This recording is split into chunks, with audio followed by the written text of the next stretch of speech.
விஜய் அவர்கள் பத்தி பேசுனது பெரிய பேசு பொருளாச்சு. அதை நீங்க எப்படி பாக்குறீங்க சார்? ஏன்னா டிவிக்கு சினிமா ஷூட்டிங்ல உட்கார்ந்து பாட்டு பாடிக்கிட்டு நடிகைகளோட இடுப்பை கிள்ளிக்கிட்டு அரசியல் பண்ணிட்டு இருக்காரு விஜய்.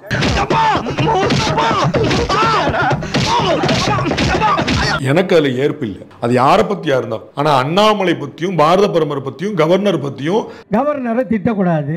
அந்த மயராண்டி டாக்டர் அம்பேத்கர் பேரை சொல்ல மாட்டேன்னு சொன்னான்னா அவனை செருப்பால் அடிப்பேன்னு சொல்ற உரிமை எனக்கு இருக்கா இல்லையா?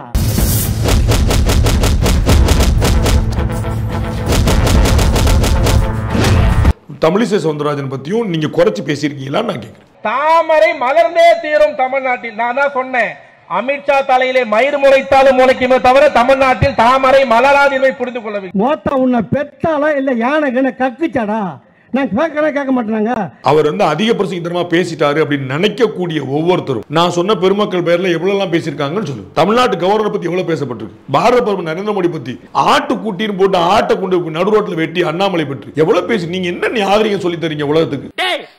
என்ன இழிச்சவா நினைச்சிட்டியா இல்ல பைத்தியக்காரன் நினைச்சிட்டியா? இந்த பாரு, உன்னை நான் விட மாட்டேன். படுக்க வச்சு உன் மூஞ்சில ஈயம் பூசாம விட மாட்டேன். படுக்க வைங்க. நீங்க எது முன்னாடி வந்துச்சுன்னு சொல்லுங்க. அண்ணாமலை அன்னைக்கு இடுப்புக்கு பேசுன தப்பு எது முதல்ல நடந்துச்சு? நீங்க பண்ணதெல்லாம் பண்ணுச்சா அண்ணாமலை பேசுன பண்ணுச்சா?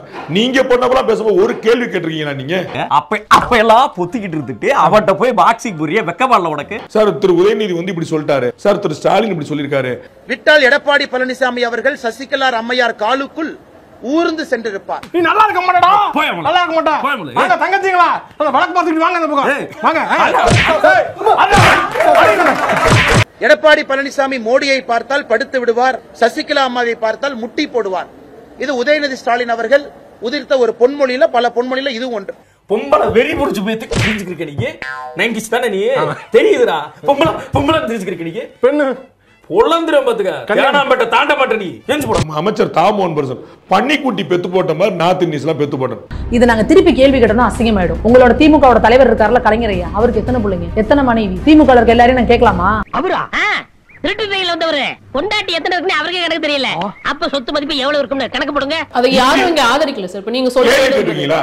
இப்ப உட்கார்ந்தாங்கன்னா அந்த கேள்வி நாங்க கேட்போம். அந்த கேள்வி நீங்க கேட்கல. இல்ல கேட்போங்கற.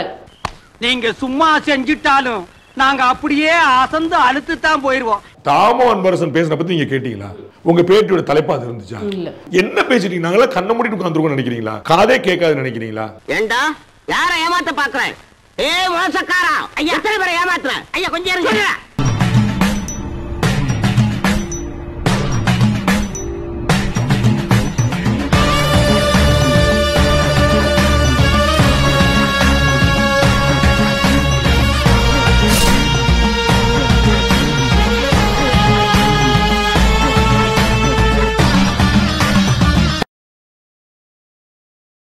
நம்ம சேனலோடைய வளர்ச்சிக்கு நீங்கள் கான்ட்ரிபியூஷன் செய்யணும் அப்படின்னு நினச்சிங்கன்னா கீழே டிஸ்கிரிப்ஷனில் ரேசர் பேருனுடைய லிங்க் இருக்குது. அதில் போயிட்டு உங்களால் முடிஞ்ச அமௌண்ட்டை நீங்கள் கான்ட்ரிபியூஷனாக நம்ம சேனலுக்கு அடிக்கலாம்.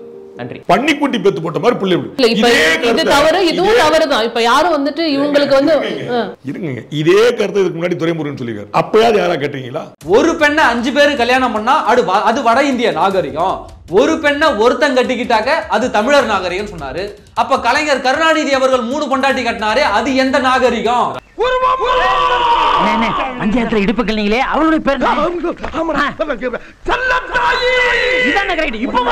ஒருத்தவன் உள்ள போனானாக்க அவன் எப்ப வருவான், ஐயோ எப்படா வருவான் அவனு இன்னும் 4 பேர் வெளியில காத்துக்கிட்டு இருப்பானா. இது அந்த பெண்ணை இழிவுபடுத்தக்கூடிய செயல்.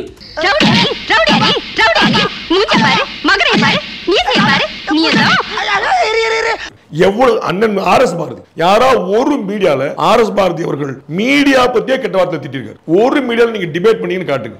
டிவி காரங்க இருக்கானுங்க பாருங்க, அவனுக்கு மாதிரி உலகத்திலே அயோக்கியன்னு எவனும் கிடையாது. ஓப்பனா சொல்றேன். பம்பாயில இருக்கிற ரெட் லைட் ஏரியா மாதிரி நடத்துறானுங்க கம்பெனி. நல்லா தானே சொல்லிக்காரு. அப்புறம் இதை வரவேறுங்க. தீப்பொறி இப்ப நீ ஆவேசப்பட்டு வெளியே போன சோத்துக்கு பிச்சை எடுக்கணும். இப்ப சொல்லு, சோறா சுரணையா சோறுதான். ஒரு மீடியா நானே பர்சனலா கேள்வி கேட்டிருக்கேன், பேட்டியிலேயே கேள்வி கேட்டிருக்கேன். எங்களுக்கு சான்ஸ் கிடைக்கும் போது அந்த கேள்வி முன்னாடி வைக்கிறோம். இன்டர்வியூ கொடுத்தா வச்சிரதான் போறோம். சான்ஸ் கொடுக்காத கூட புத்திசாலி. சான்ஸ் கொடுக்கறது தப்பானாலும் இல்லையா? உங்களுக்கு பரவாயில்ல நீங்க கேளுங்கன்னு சொன்னா தப்பானாலும் திருந்துங்கடா. டேய் ஐயா, இவ்வளவு நாளா மூடி கிடந்த அறிவு கண்ண நீங்க திறந்துட்டீங்கயா.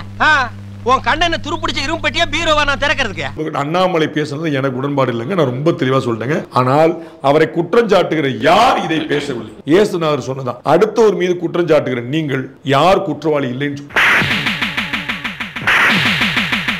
திரு சீமான் பேச முடியுமா? யார் யார பேசல?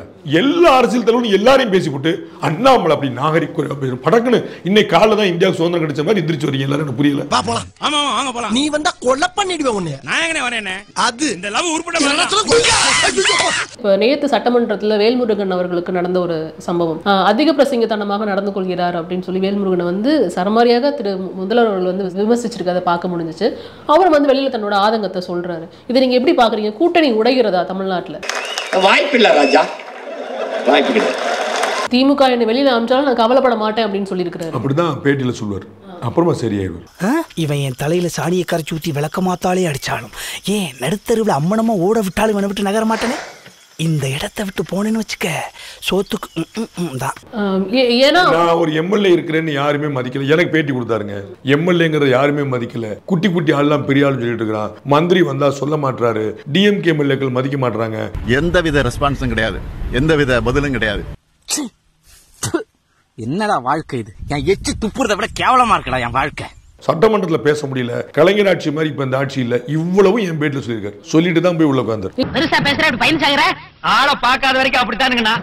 ஆளை பார்த்தா போத்திட்டு போயிருவீங்கண்ணா. கூட்டணியை உடைக்கிறது ரொம்ப பெரிய சவாலா இருக்கு அப்படின்னு. பட் இந்த மாதிரி சலசலப்புகளை பார்க்கும்போது கூட்டணி உடையறதுக்கு வாய்ப்பு இருக்கும் அப்படிங்கிற ஒரு விஷயத்த அவங்க வந்து ரொம்ப தெளிவா பேசிடுவாங்க. சாயந்தரமே அதை சரி பண்ணிடுவாங்க. சத்தம் காட்டாம அது சமாதானமாயிரும். இந்த காரணங்களுக்கு எல்லாம் கூட்டணி உடைவதில்லை. இப்ப என்ன வசதியா இல்ல? ஆமா ஆமா ஆமா. நீ ஊருக்கு கிளம்பு. நீ ஊருக்கு கிளம்பு. என்ன சகல, நான் இங்க தானே படுக்க மாட்டேன்னு சொன்னேன். மொட்டை மாடியில படுக்க மாட்டேன்னு சொன்னா என்ன அப்படி கோச்சிக்கிற நீ? மூடிட்டிங்க படுறாங்க கொய்யால. சரி, ஏடிஎம்கேக்கு போலான்னு பார்த்தா பாமக அங்க உட்கார்ந்துருக்கும். அப்ப இப்ப வாய்ப்பு வந்தவருக்கு டிஎம்கே கூட போறத தவிர வழி இல்லை. இதை தெரிஞ்சுக்கிட்ட டிஎம்கே தான் அப்பப்போ உரசி பாக்குது. நீ எங்க போயிருவ, என்ன செஞ்சிருவ, ரோசப்பட்டு பாரு அப்படிங்குது. என்னப்பா சண்டைக்கு வர மாதிரி? நீ வேணா சண்டைக்கு வாடா, நீ வேணா சண்டைக்கு வா, வாடா வந்து வாடா. இன்னொரு விஷயம் வந்துட்டு, இந்த டாஸ்மாக் 1000 கோடி இந்த ஊழல் சம்பந்தமா அமலாக்கத்துறை வந்து எந்த ஒரு இது எடுக்கக்கூடாது, நடவடிக்கை எடுக்கக்கூடாதுன்னு சொல்லியிருக்காங்க மார்ச் 25ஆம் தேதி வரைக்கும். தமிழ்நாடு நிறுவனம் வந்து போய் நிக்குது. யோசிச்சு பாருங்க, ஒரு அரசாங்க அலுவலகத்துல ரெய்டு நடத்தின டாக்குமெண்ட்ஸ் எல்லாம் திருப்பி கொடுக்கணும்ன்றாங்க. இன்னொரு ரெய்டு நடத்தக்கூடாது. இப்படி ஒரு கேஸ் யாராவது போட முடியுமா? எனக்கு ஒன்றும் புரியவே இல்லை. வலிக்குது, அழுதுருவே.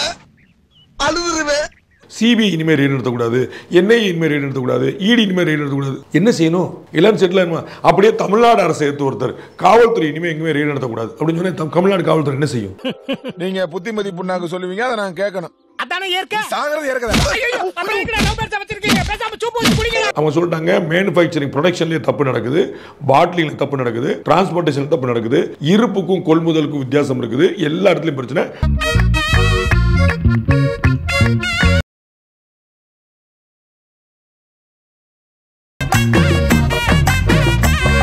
பாட்டிலுக்கு 10 ரூபாயில 30 ரூபாய் கூட வைக்கிறேன். So top to bottom A to Z பிரச்சனை சொல்லிட்டாங்க. கரப்ஷன் கமிஷன் கலெக்ஷன் இருக்கு இல்லாம ஒரு கவர்மெண்ட்டை ஃபார்ம் பண்ணணும்னு சொல்லிட்டு அடங்கப்பா என்ன தேடுற?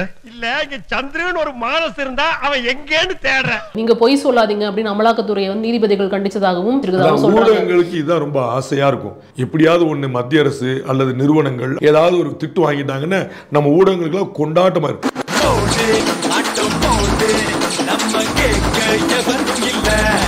டாஸ்மாக்ல 1000 கோடி ஊழல் நடக்குதா அப்படின்னு விவாதம் பண்ண மாட்டாங்க. ஒரு ஊடகத்தில் பார்த்தேன், ஏன் தொடர்ந்து சட்டம் ஒழுங்கு பிரச்சனை தமிழ்நாட்டில் விவாத பொருளாகிறது?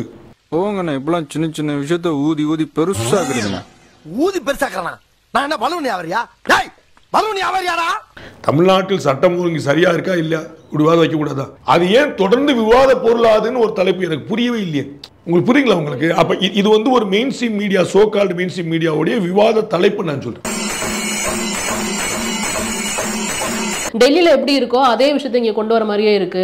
இது வந்துட்டு பொலிட்டிக்கலி மோட்டிவேட்டட் அப்படிங்கிற குற்றச்சாட்டை நீங்க எப்படி பாக்குறீங்க? டெல்லியில நடந்த மாதிரி தமிழ்நாட்டில் உள்ள நடக்கக்கூடாதா? சொத்து குவிப்பு வழக்குன்னு ஒன்று நடக்குது. அது தமிழ்நாட்டில் ஜெயலலிதாக்கு நடந்துருச்சு. அதே மாதிரி லாலு பிரசாத் நடந்துருச்சு. அப்ப என்ன லாலு பிரசாத் மாதிரி ஜெயலலிதா சொத்து குவிக்க கூடாதா? நீ கேட்ட ஒவ்வொரு கேள்வி என்ன செருப்பால் அடிச்ச மாதிரி இருக்குடா. பாட்டிலுக்கு எக்ஸ்ட்ரா பணம் கொடுக்குறாங்க அப்படிங்கிறது செந்தில் பாலாஜி அவர்கள் உள்ள கைது செய்யப்பட்டப்பவே தெரிஞ்ச ஒரு விஷயம் தானே. அவ்வளவு நாள் விட்டுட்டு கரெக்டா எலெக்ஷன் டைம்ல வந்து இந்த மாதிரி ஒரு முடிவு எடுத்திருக்காங்க. 2024 எலெக்ஷன் டைம் 25 ஆக்ஷன் எடுக்க கூடாது. 24 எலெக்ஷனே நடந்துச்சு, ஆக்ஷன் எடுக்க கூடாது. ஒரு வருஷம் முன்னாடி ஆக்ஷன் எடுக்க கூடாதுங்கிற கணக்குல 2023 ஆக்ஷன் எடுத்துக்க முடியாது. 2021 எலெக்ஷன் நடந்துருச்சு, அதுக்கு அந்த வருஷம் எடுத்துக்க முடியாது. அடுத்த வருஷம் 2022 எடுத்துக்க முடியாது. 2020 எடுத்துக்க முடியாது. 2019 பார்லிமெண்ட் எலெக்ஷன் நடந்துச்சு. எப்பதான் எடுக்க சொல்றீங்க? ஸ்டார்ட் பண்ணு.